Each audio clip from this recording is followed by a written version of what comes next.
अस्सलाम वालेकुम, welcome back to my channel. आज मैं बना रही हूँ फ्रेश आलू बुखारे और फ्रेश जो पीच आए हुए हैं, आजकल इसका सीज़न है तो हम इसका जूस बनाएंगे जो कि बहुत आसान बनता है।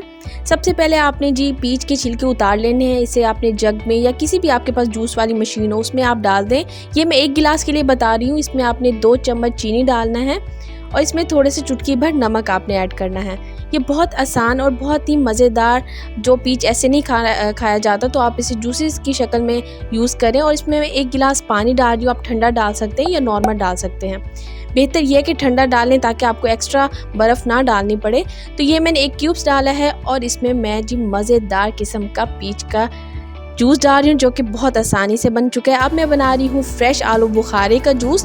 सेम उसी तरह बनेगा। आपने इसकी गुठली निकाल लेनी है, छिलका उतार लेना है और ये मज़ेदार जूस आजकल सीज़न है तो आप लोग ज़रूर ट्राई कीजिएगा। मेरी रेसिपी को एंजॉय कीजिएगा। इंशाल्लाह मिलेंगे एक नेक्स्ट रेसिपी के साथ। तब तक के लिए अपना बहुत सारा ख्याल रखिएगा और मेरे चैनल को सब्सक्राइब करना मत भूलें। टेक केयर, अल्लाह हाफिज़।